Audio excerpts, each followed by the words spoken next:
shrouded in lowland mist beside the River Tythe, where the Ardoch Burn joins its flow, Doune Castle has guarded Scotland for more than 6 centuries.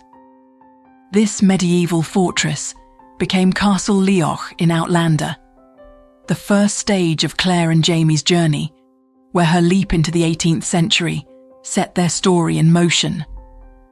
Built in the late 14th century by Robert Stewart, Duke of Albany, it served as both royal retreat and emblem of power. Within its walls, loyalty and rivalry intertwined, a fitting opening act for a world where history and fiction collide. But before we step deeper into the story, I have a small favour to ask. Most people watch without subscribing, and truly I understand. But if you believe these places matter, if you think the castles of Lallybroch, Castle Leoch, and beyond deserve to be remembered, preserved, and passed down, then that one click makes a real difference. It helps keep these stories alive, long after the cameras have gone and the echoes of Jamie and Claire's footsteps fade from the stone. So, if you're with us, tap that subscribe button and let's keep the past alive together.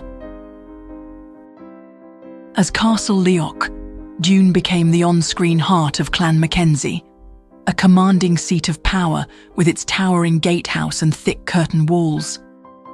When Claire first stepped into its courtyard, centuries-old stone seemed to breathe again, layered with details that evoked the rhythms of an 18th century clan seat.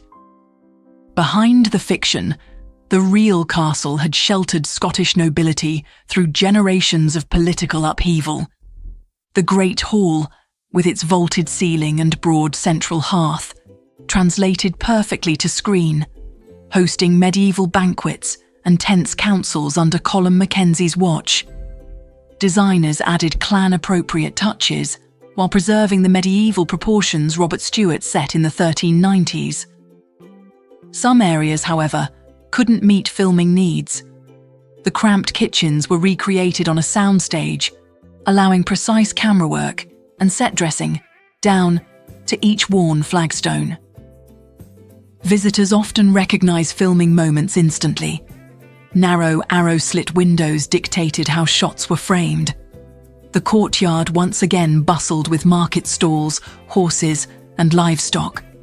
And the gatehouse, shot from below, retained the same imposing authority it has held for centuries. If you plan to visit, book tickets in advance, especially in peak season, and be aware parking is limited. The audio tour, voiced by Sam Hugan and Terry Jones, blends rich historical insight with behind-the-scenes stories. Standing here, you can almost hear the Mackenzies at council, the clatter of hooves on stone, the clang of the portcullis. But not all Outlander castles were built for power. Some were built for home. Just a short journey from Dune lies a far humbler stronghold. No grand halls, no lofty towers, no illusions of invincibility. Yet its weathered stones became the heart of Jamie Fraser's world, and its survival is a story in itself. Midhope Castle, Lallybroch to fans, offers a more intimate vision of Scotland's past. This 16th century tower house, with its crow-stepped gables and thick stone walls, was built for the life of a laird rather than a king. Practical, compact, and domestic at its core. Weathered and partially ruined, its exterior still carries the quiet dignity of the Fraser family's on-screen home. But the interiors you've seen on screen, those were recreated on sound stages, matched meticulously to the tower's silhouette, because the real building has been uninhabitable for decades. When filming began, Midhope lacked even a roof. Production designers rebuilt its world in the studio, controlling light, sound, and set detail to bring Lallybroch to life. Fireside gatherings, bustling kitchens, and sunlit courtyards were all illusions, crafted from the shell of a ruin that very nearly didn't survive at all.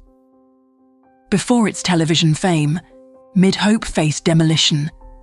Its rescue came in part from an unlikely source: protected wildlife, including badgers, whose status halted destruction and dictated how the site could be managed. Today, it sits on private land with tightly controlled access. Tickets must be booked online, facilities are minimal, and public transport options are scarce. For those who make the journey, its most authentic features are in the exterior: the weathered stone, the distinctive roofline, and the carved doorway inscription AD 1582 MB, marking Alexander Drummond and Marjorie Bruce. Midhope's journey from ruin to one of the series' most emotionally resonant locations is a testament to creative vision and the value of preservation. But not all Outlander sites carry such warmth. Some walls were built not to protect, but to break the human spirit. And the next castle still seems to remember every cry they once contained. Blackness Castle, on the southern shore of the Firth of Forth, is as formidable as it is distinctive. Built in the 15th century and nicknamed the ship that never sailed for its hull-like silhouette, it juts into the water like a great stone vessel.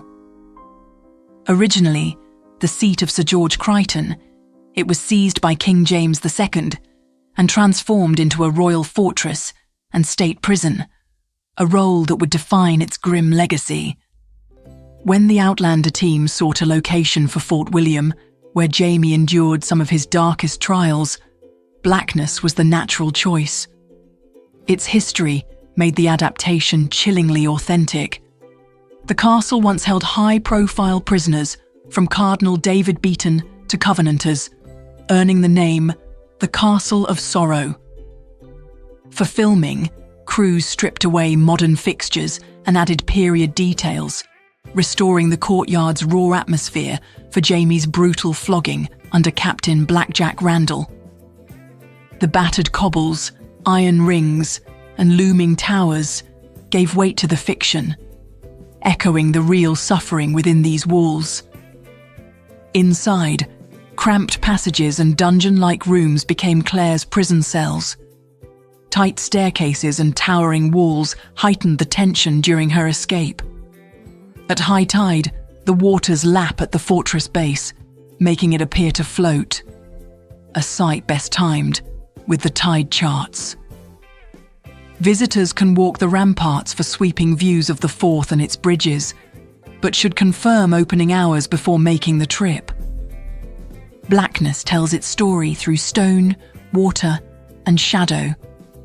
But our next location speaks in echoes, ruins once alive with music and laughter, later transformed into the stage for the most harrowing chapter of Jaime Fraser's life.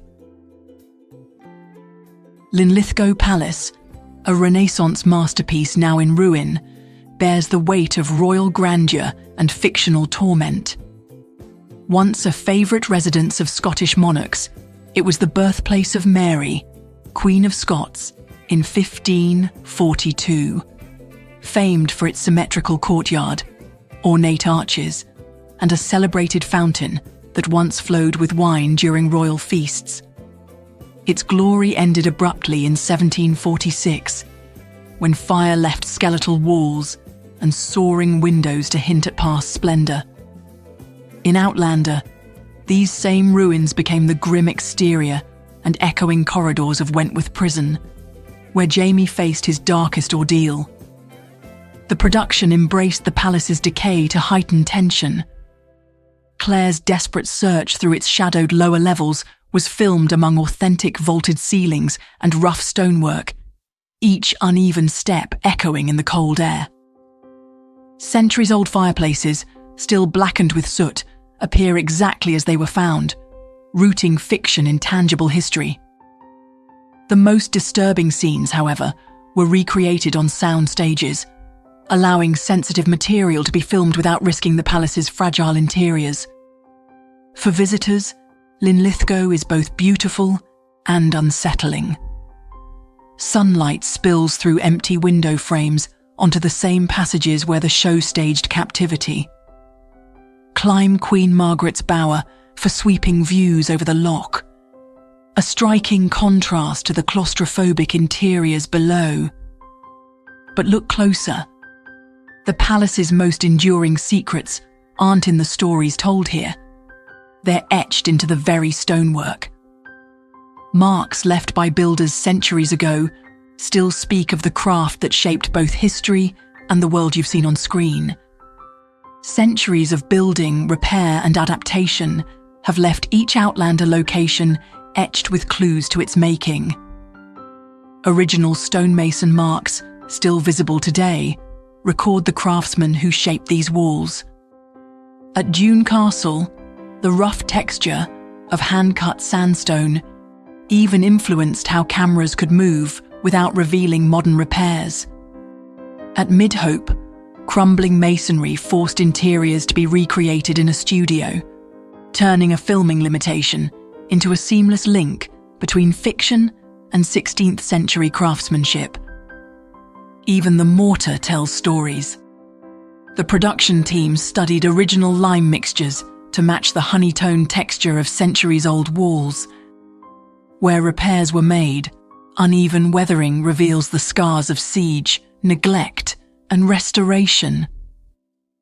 At Linlithgow Palace, these variations became part of the prison set's atmosphere, with props strategically masking areas under conservation. Defensive features brought their own challenges. Arrow-slit windows, barely 7 inches wide, restricted light and sightlines, forcing lighting crews to position equipment with precision. At Blackness Castle, filmmakers used them to frame silhouettes, much as medieval sentries once did when watching for threats. Spiral staircases, built to favour right-handed defenders, added another layer of complexity, their uneven steps requiring actors to adjust their movements to match the rhythm of centuries-old stone. For visitors, spotting these details becomes a treasure hunt. Masons' symbols carved above doorways, numbered beams from reconstruction work, grooves worn deep into floor stones by countless feet. But Outlander has changed how these marks are seen. No longer just traces of the past, they've become touchpoints for a global audience, transforming quiet heritage sites into destinations for something far more powerful than tourism. Since Outlander's debut, its filming locations have become more than historic sites. They're destinations for devoted pilgrims. Doune Castle's visitor numbers have risen by over 40%, while reservations at Blackness Castle have tripled at peak times. But the numbers only hint at the deeper pull. Fans walk through the Great Hall as Claire did, press their palms to the same stones Jamie leaned on, and stand in the exact spots where pivotal scenes unfolded. Some arrive draped in Fraser tartan, posing at Midhope's gates, now marked Lallybroch on local road signs. This surge brings both challenges and rewards. Heavy foot traffic has forced Dune to reinforce worn steps and restrict access to fragile areas, while increased revenue has funded vital restoration, stabilising Linlithgow's fire-damaged walls and repairing Blackness's weather-worn battlements. Local guides now weave centuries of history with show lore, pointing out where battles were fought and scenes filmed in the same breath. For authenticity, Midhope offers the rawest experience, its unrestored facade perfectly matching Claire's first glimpse of Lallybroch. Dune delivers the richest blend of fact and fiction, with Sam Hugin's narration guiding visitors through both. Staff recall marriage proposals in Castle Leoch's courtyard and vow renewals in full 18th century dress at nearby inns.